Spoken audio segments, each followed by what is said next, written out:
இதுதான் அந்த நார்மல் புத்தகம். அதில் தான் ஒரு தொழில் திறமைங்கிறது என்ன நான் சொல்லுவேன். அதுக்கப்புறம் பார்த்தாக்கா ஆளை காணும். என்னடா ஆளை காணும், இது போயிடுச்சு. 11 மணிக்கெல்லாம் பிக்கப் வேன் வர சொல்லி போயிடுச்சு. 12 நாள் கழிச்சு அவங்க ஹஸ்பண்ட் இன்னொரு குழந்தைய கூட்டிகிட்டு வந்தாங்க.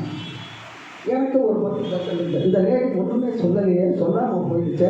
பெரிய குழந்தையாச்சே, எப்படி மற்ற காம்ப்ளிகேஷன் ஒன்றும் இல்லாமல் இருக்கணுமே அப்படின்னு நான் இது பண்ணும்போது அந்த ஹஸ்பண்ட் சொன்னார், எங்கேயும் உங்கள் மிஸ்ஸஸ் வரவே இல்லை, சட்டத்து வரல, பிரச்சனைகளை நான் வரல, அது தெரியாது அவங்களுக்கு.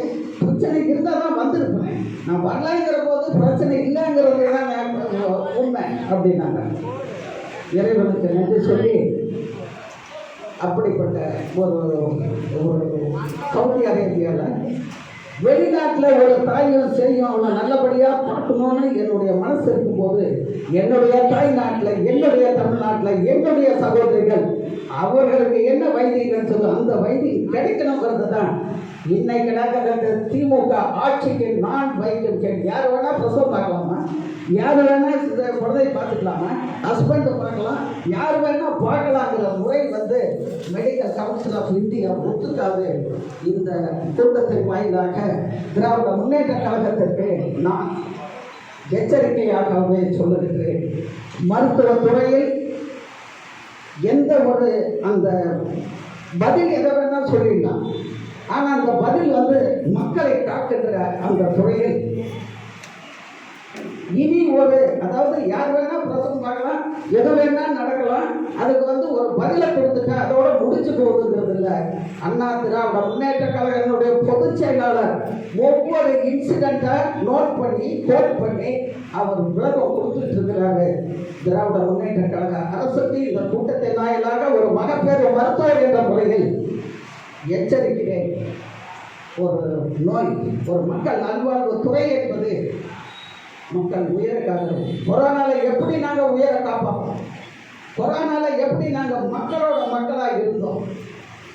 அப்படிப்பட்ட பாரத பிரதமர் மீட்டிங்கில் இருக்கிறார். அண்ணன் பொதுச் செயலாளர் ரைட் சைடில் உட்கார்ந்து இருக்கிறார்.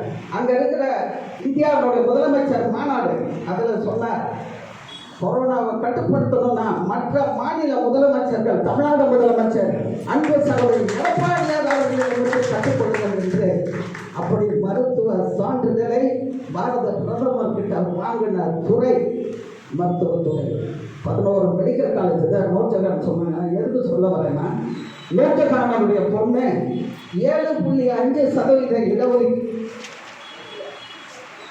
ஸ்டேட் கவர்மெண்ட்டினுடைய இதில் நாமக்கல் மெடிக்கல் காலேஜில் என்னுடைய மாவட்டத்தில் இவங்க பொண்ணு படிக்குதுன்னா இறைவனுக்கு நன்றி.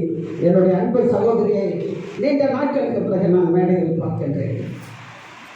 எங்களுடைய மாவட்ட கழக செயலாளர் அன்பு சகோதரர் தங்கமணி அவர்களுடைய மகனுக்கு அம்மா தலைமையில் திருமணம் நடக்கின்றது.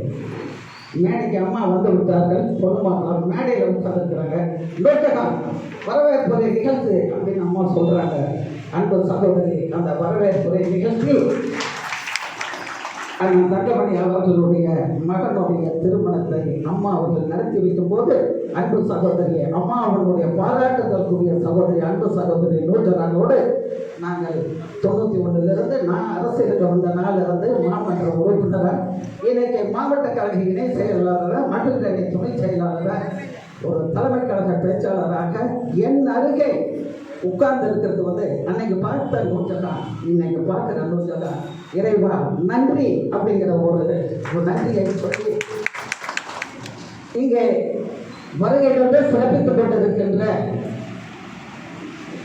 கழக அம்மா பேரவை இணை செயலாளர் அன்பு சகோதரர் ஜெயவர்தன் அவர்களே, மாறன் வள்ளியோ, அம்மா பேரவை துணை செயலாளர் அன்பு சகோதரர் மாறன் அவர்களே,